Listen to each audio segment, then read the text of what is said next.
En esta última parte, la parte 5 de la unidad 1 de folclore y lenguaje musical, nos interesa explorar otras identidades que están presentes en el folclore musical, además de la nacional y las provinciales, que son sin duda centrales. Estas otras identidades son quizá menos notorias en el sentido de que no aparecen permanentemente o claramente expresadas en el discurso identitario, pero como vamos a ver, tienen cierta importancia, nos permiten caracterizar la complejidad de las prácticas que estudiamos por las identidades que permanentemente y necesariamente se ponen en juego, y al mismo tiempo, en algún caso, como vamos a ver, tienen una relevancia particular para el estudio y la relación con los lenguajes musicales que perviven en el folclore. Empecemos, por ejemplo, con la identidad de género. En realidad esta es una identidad en la que hay que tomar inevitablemente posiciones, porque naturalmente, casi inevitablemente, ¿no es cierto?, protagonistas del folclore, de alguna manera tienen alguna identidad de género, y en las relaciones sociales de género se manifiesta, ¿sí? En el folclore que conocemos, ¿no es cierto?, el folclore más comercial, el folclore moderno, como a mí me gusta llamarlo, tiene una fuerte tradición patriarcal, es decir, de una prerrogativa de derechos, ¿no es cierto?, para el hombre. De hecho, podríamos decir que la mayor parte de las letras, tomemos por caso las letras de amor, ¿no es cierto?, que es, por supuesto, como en gran parte de la canción popular, es un tema, un motivo recurrente de las letras del folclore. La gran mayoría a lo largo de la tradición es de una voz masculina, heterosexuada, ¿no es cierto?, que se dirige o está enamorada de una identidad femenina a la que se dirige. Eso es en la gran mayoría, a pesar, ¿no es cierto?, de que la voz femenina es que están en las performances, la voz femenina aparece infinidad de veces, tiene una alta proporción, incluso por ahí en algunos casos uno podría pensar que es más recurrente hoy en día la voz femenina que la voz masculina. Sin embargo, en las letras la perspectiva es eminentemente masculina, y con una imagen, una serie de roles preestablecidos que corresponden a lo que conocemos como una tradición patriarcal. Esto, hay que decirlo, es el folclore moderno. No todas las formas que vamos a ver en el folclore, incluso vamos a tener ocasión de revisar un poco, por ejemplo, el circuito de la baguala, en la unidad 2, y ahí vamos a ver que la voz femenina en las propias letras, estoy refiriéndome, tiene una altísima predominancia. De hecho, eh, en, en el repertorio de Mariana Carrizo, que es probablemente la expresión más difundida de este circuito de la baguala, porque logró entrar de alguna manera con cierto peso en el circuito de los festivales y en los circuitos del folclore comercial. Hay toda una cantidad de letras en las que la que habla es específica y claramente la mujer, ¿no es cierto? Incluso dentro de cierta tradición que es propia de ese circuito del que vamos a hablar un poco más en la unidad 2. De manera que esta imagen patriarcal, diríamos, es más propia de la versión más tradicional, que ha cobrado un peso decisivo, digamos, lo que, como veremos después, Vega llama el cancionero más criollo, y que ha cobrado un peso decisivo en el folclore que se ha difundido en los circuitos urbanos. En esas letras hay cierta imagen de donaire caballeresco generalizada en ellas. Ustedes recordarán que incluso la coreografía de la samba, ¿no es cierto?, reproduce un proceso de seducción y de conquista lleno de sutilezas, de donaire. parte del varón sobre la mujer en la propia coreografía. De alguna manera, esto remite ya también, o por lo menos entra en confluencia con la perspectiva que ya los intelectuales, ¿no es cierto?, del comienzo del siglo XX, en particular se lo aprecia en la perspectiva que Lugones dio del gaucho, pero también en la de otros autores. El gaucho aparecía como un hombre muy galante con su dama, muy cuidadoso de ella, muy protector de ella dentro de una imagen patriarcal, que bien, no estamos seguros de que eso se corresponda con la realidad exactamente, no sabemos qué grado de violencia doméstica, ¿no es cierto?, existía ya en aquellos tiempos, ¿no es cierto?, en lo que se da esa imagen tan idealizada del gaucho, pero eso se ha traducido y se ha traslucido, bueno, en gran parte de las letras de amor, que es sobre todo, digamos, la época más tradicional y fuerte de las letras del folclore se difundieron.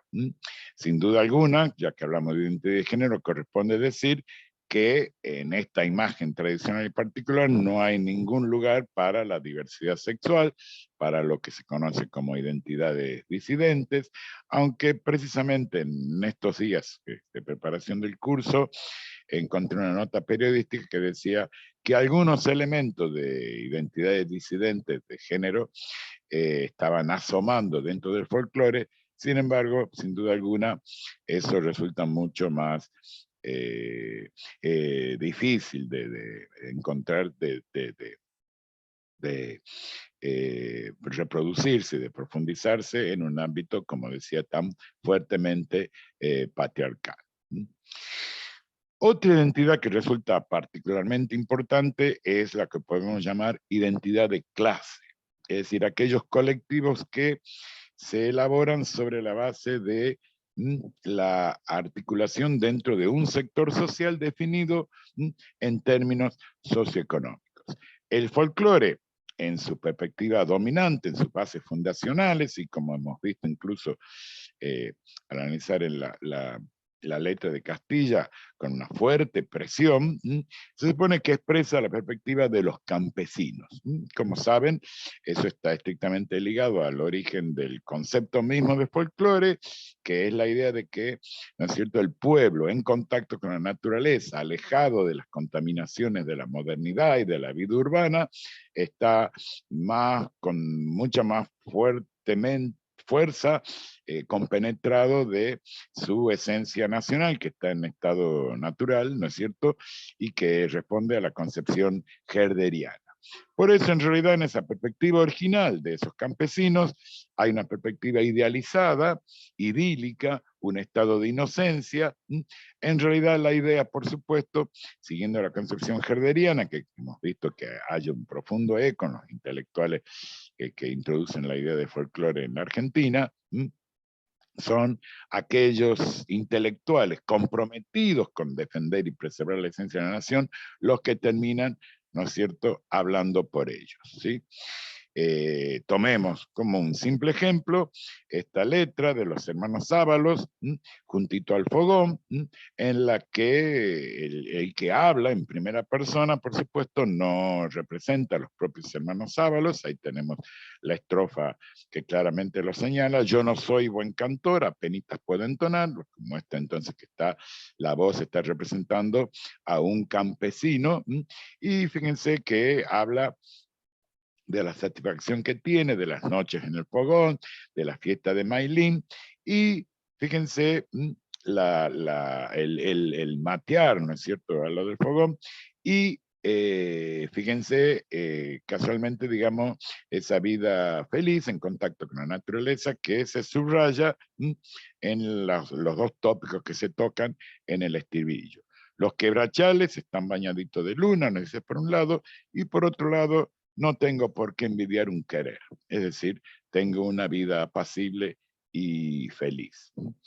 No está clara que esta haya sido la autopercepción de los propios campesinos, más allá de esta construcción que encontramos en esta letra de los hermanos Ábalos y que reproduce, ¿no es cierto?, una imagen,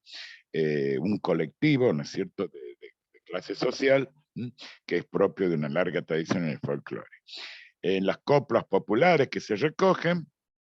uno encuentra en muchos casos, ¿no es cierto?, en los cancioneros que se han recogido, quejas sobre diversos problemas, diversas situaciones y carencias. Y esto también encuentra su camino ya en las primeras expresiones del folclore moderno. Tenemos el caso de Atahualpa Yupanqui, que es uno de los primeros en ofrecer otra perspectiva de la vida campesina, y en la que aparecen las penas. Contrastemos juntito al fogón con esta, la famosa zambita de los pobres de Atahualpa Yupanqui, en el que en lugar del querer, así estoy, no tengo por qué olvidar, el hablante, que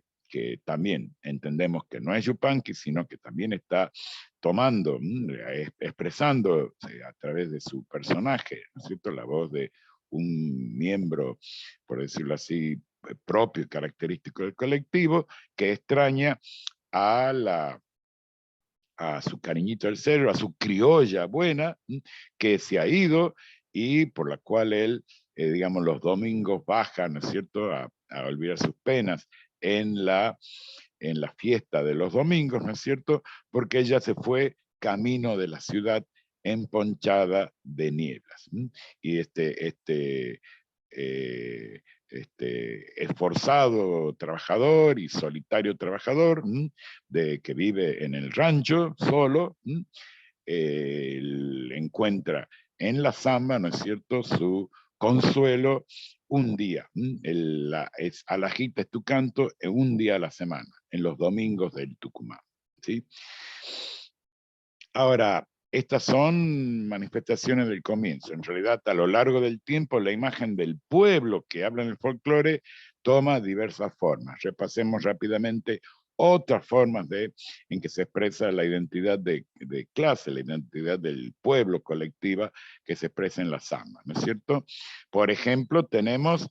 que el campesino de autosubsistencia, que es el que uno puede encontrar en el paisaje de Catamarca, que hemos visto incluso también en Juntito al Fogón, que hemos visto de alguna manera también en San Vito de los Pobres, aunque está un poco más claro, deja lugar un poco más adelante, no mucho después,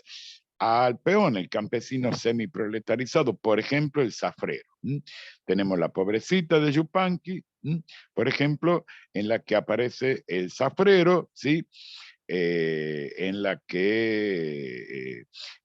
habla, ¿no es cierto? Y que menciona, en este caso, ¿no es cierto? Conozco la triste pena de las ausencias y del mal pago, las mismas penas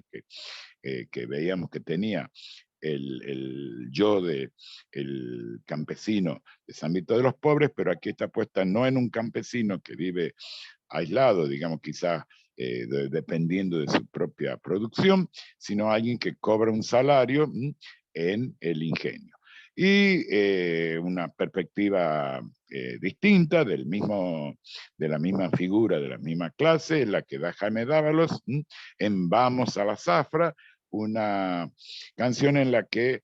contrariamente a lo de la imagen de la pobrecita, este zafrero está muy satisfecho, muy contento de poder ir a la zafra. También tiene, en este caso no se habla de la ausencia, sino que él va con su amor y va a tener un niño, ¿no es cierto? Entonces me queman las ganas de echar sol a sol, dice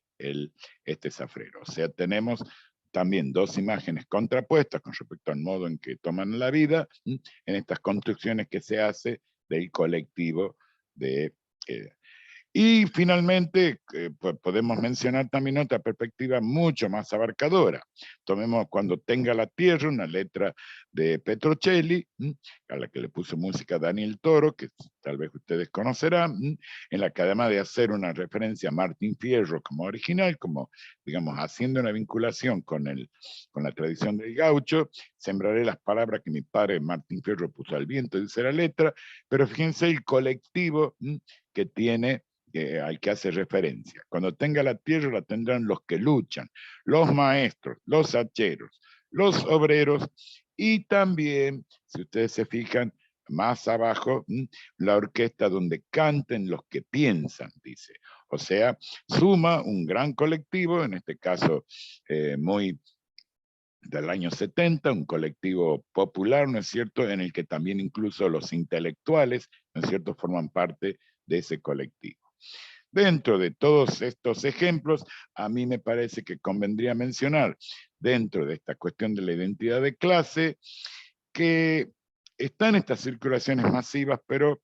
a mí me ha tocado confirmar que también existe la concepción y sigue existiendo la concepción de comunidades mucho más pequeñas que remiten incluso de una manera más análoga, por lo menos, a las que habrían sido las identidades de las prácticas campesinas originales. Es decir, existen en algunos circuitos algunas imágenes en las cuales el colectivo al que se hace referencia, y quizás ya sin una voz mediadora, es el propio colectivo de la comunidad en la que viven. Concretamente, hay unos chamamés que circulan en la zona del Chaco salteño, que hacen referencia a la figura del legendario bandolero Isidro Velázquez, y que circulan únicamente dentro de esa comunidad de gente que conoció, son descendientes de gente que conoció a Isidro Velázquez y lo convirtieron en un héroe popular, en un rito que hasta el día de hoy sigue practicándose en su tumba los 1 de diciembre. De manera que, como vemos también aquí, en lo que se refiere a identidad de clase, el folclore admite distintos tipos de construcciones y otra vez, aunque disfrutemos en conjunto de todas esas formas, esas distintas construcciones discursivas parecen estar sugiriendo y remitiéndonos a distintas concepciones identitarias que funcionan en las experiencias concretas. Y por último, para cerrar este rápido panorama de las identidades vigentes en el folclore, resulta muy particularmente relevante para el folclore musical hablar de estas identidades ilustradas, unas identidades que, bueno, ese es el nombre que le he puesto yo, por ahí pueden andar con otros nombres, y que se caracterizan por asignar superioridad intrínseca a ciertos patrones estéticos musicales, que entonces estos patrones estéticos los aplican o los introducen, los incorporan o reformulan las bases tradicionales del folclore en función de estos patrones estéticos, con la concepción, y por eso hablamos de ilustradas, de que al incorporar estos patrones estéticos están elevando la calidad artística de esas bases tradicionales. Y estos conforman grupos. ¿Por qué digo que conforman identidades específicas? Porque estos patrones estéticos están vinculados a ciertas tradiciones, incluso propias de la tradición artística, son autoconscientes y reflexivos, como, bueno, podemos mencionar no solamente los músicos y compositores del arte típicamente llamado música clásica, ¿no es cierto?,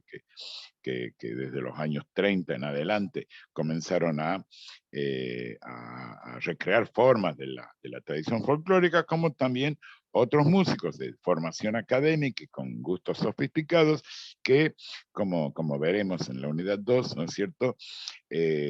comenzaron a transformar y proponer renovaciones del folclore en un ámbito más cercano a los circuitos, ¿no es cierto?, de difusión más populares. Entonces, al mismo tiempo que estos grupos, digamos, proponen estas transformaciones, estas incorporaciones estéticas, hay otros grupos que siguen manteniendo la tradición con los gustos de los patrones estéticos más tradicionales, lo cual forma entonces nuevas diversificaciones o en algunos casos también nuevas tensiones entre distintas identidades. Ese tema, tanto esta separación entre las identidades ilustradas y las identidades populares, como las diferencias internas, porque tampoco los gustos ilustrados son homogéneos, bueno, también marca muchas diferencias, incluso dentro de los propios y las propias músicas o identidades ilustradas. Esto va a ser clave para entender los lenguajes musicales que han intervenido en la transformación del folclore, y por eso volveremos con más detalle en la unidad 2 de este módulo.